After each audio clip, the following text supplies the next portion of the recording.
పవన్ గారు తెలంగాణ రాష్ట్రంలో పరిపాలన జరుగుతుందని మీరు అనుకుంటున్నారు? ఎందుకంటే బీఆర్ఎస్ పరిపాలనలో 10 ఏళ్ళు పరిపాలించిన బీఆర్ఎస్ పరిపాలనలో దాదాపుగా 6 సంవత్సరాల వరకు ఎటువంటి వ్యతిరేకత రాలేదు.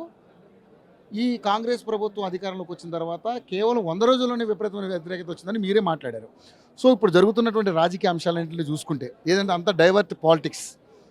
మొన్న బొగ్గు స్కామ్ బయటపడే లోపే హరీష్ రావు గారికి సిట్ నోటీసులు జారీ చేసి ఆయన విచారణ పిలిచారు.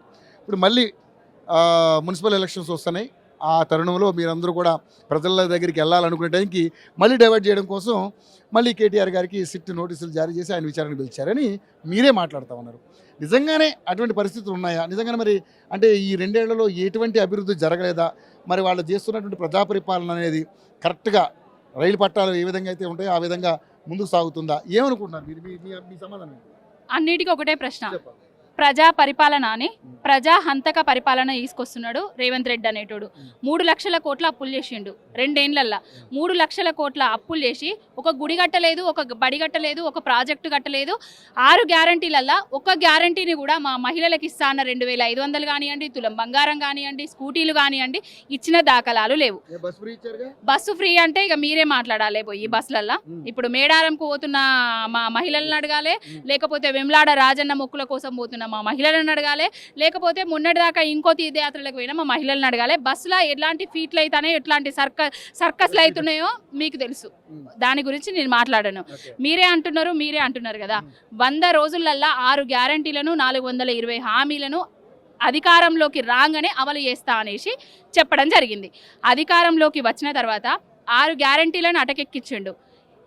ఏ గ్యారంటీలను అమలు చేస్తున్నానంటే కేసులు, నోటీసులు, డైవర్షన్లు, డిస్ట్రాక్షన్లు, బూతులు అనే నాటకాలను ఆడుకుంటూ బూతులు అనే పాలన చేస్తున్న మన గుంపు మేస్త్రి, మన రేవంత్ రెడ్డి, మన బూత్ రెడ్డి, మన ముఖ్యమంత్రి వర్యులు ఎన్ని పేర్లు పెట్టినా కూడా ఆయనకు అసలు అవి తగ్గవు, అవి సూట్ కావాలి.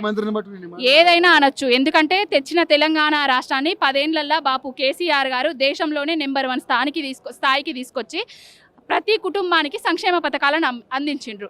పుట్టబోయే బిడ్డ దగ్గర నుంచి కాటికి కాలు చాపిన ముసలమ్మల వరకు కూడా సంక్షేమ పథకాలు ఇచ్చారు. మా కేసీఆర్ కిట్టేది, మా న్యూట్రిషన్ కిట్టేది, నువ్వు ఇస్తా అన్న 4000 పెన్షన్లు ఇవి ఇవన్నీ చేయకుండా ఏవైతే నువ్వు చేస్తా అని చెప్పినవో వాటిని గుర్తుకేస్తే ప్రతిపక్ష నాయకుల మీద కేసులు పెడుతున్నావు. అంతే తప్ప ఇంకొకటి లేదు.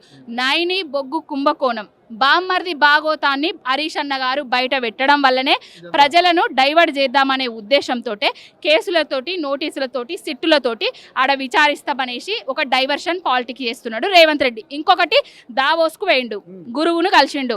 ఇప్పుడు 100 కోట్లు తీసుకొచ్చిన వాణ్ణి వీడిని బెదిరించి రేపో మాపో మళ్ళీ దావోస్కి వచ్చినప్పుడు ఇంకో 200 కోట్లు ఇస్తా, అదే ఇంకో 200 కోట్లు తీసుకొస్తా, నీకు అప్ప చెప్తా.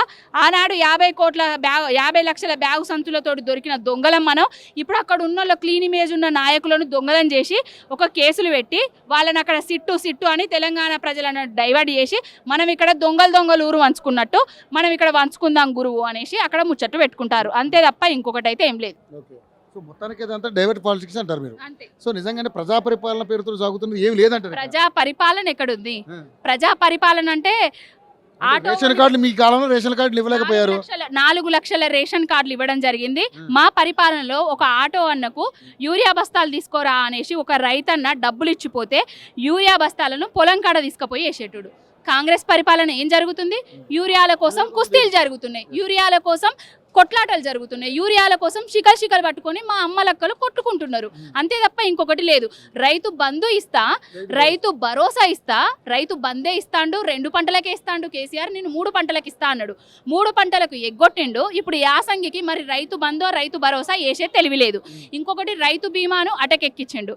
యూరియాను ఇస్తలేడు. పంట కొనుగోలును కూడా సక్రమంగా వేస్తలేడు. ఇంకొకటి ఏంటంటే బోనస్ ఇస్తా అన్నాడు, బోగస్ చేసిండు. ఇవన్నిటిని డైవర్ట్ చేయడానికి మాత్రమే కేసులు, లొట్టపీసు కేసులు పెడతాడు.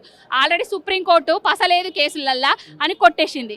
మళ్ళీ నేనే తీసుకొచ్చినా, నేనే పెడతానా కొత్తగా అనేసి ఏదో కేసులు పెడతాడు.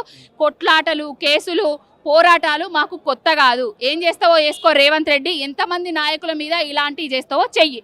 అన్నిటికీ రెడీగానే ఉన్నాము. చట్టాలను గౌరవించే వాళ్ళము కాబట్టి కేసీఆర్ గారు కాళేశ్వరం ప్రాజెక్టు అది సిట్టు వేసి ఏదో కమిషన్ వేసినా వచ్చిండ్రు. అదేవిధంగా హరీష్ అన్న గారు మొన్న ఫోన్ ట్యాపింగ్ అని సిట్టేసినా వచ్చిర్రు. ఇప్పుడు రామన్న గారు కూడా అధికారుల ముందట వచ్చి కూర్చున్నారు. రేపు రాబోయే రోజులల్లా తెలంగాణ ప్రజలు గమనిస్తున్నారు. కర్రు కాల్చి వాత పెడతారు నీకైతే. మరి టీఆర్ఎస్ గద్దెలను కూల్చమని చెప్తున్నాడు రేవంత్ రెడ్డి. వాని బొంద, వాని బొక్క, వాని బోడ. అసలు తెలంగాణ ఉద్యమానికి సంబంధం లేనోడు, అసలు తెలంగాణ ఉద్యమం లేనోడు, తెలంగాణ ఉద్యమకారుల మీద రైఫిల్ ఎక్కుపెట్టినోడు. ఇప్పుడు తెలంగాణ తీసుకొచ్చిన పార్టీ మీద గద్దెలు కూల్చుర్రి, ఆస్తులు ధ్వంసం చెయ్యిర్రి అనేసి టీడీపీ వాళ్ళను ఎగేస్తున్నాడు. అసలు ఎద్దుకి ఎగేసుడు, బర్రెకు దిగేసుడు రేవంత్ రెడ్డి నైజం.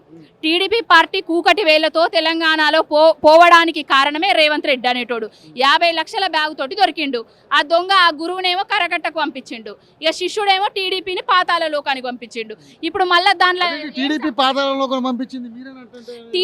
పాతాల లోకానికి పంపించింది రేవంత్ రెడ్డి అనేటోడు, ఇంకొకరు ఎవ్వరు కాదు. ఎందుకంటే ఎందుకు చెప్తారు, కేసీఆర్ గారు ఏం చేసిండ్రో ఏం చేయలేదో తెలంగాణ ప్రజలకు తెలుసు. ఇంకొకటి, టీడీపీ పార్టీ పాతాళానికి పోవడానికి టీడీపీ పార్టీని ఎన్టీఆర్ గారు ఒక విలువలతో కూడిన కాంగ్రెస్ పార్టీకి వ్యతిరేకంగా స్థాపించారు. ఇప్పుడు నువ్వు కాంగ్రెస్ పార్టీ కండువ కప్పుకొని ఆ పార్టీ ఇచ్చిన పదవిలో ఉలుకుతూ టీడీపీ వాళ్ళని రెచ్చగొడతానంటే దేనికోసం?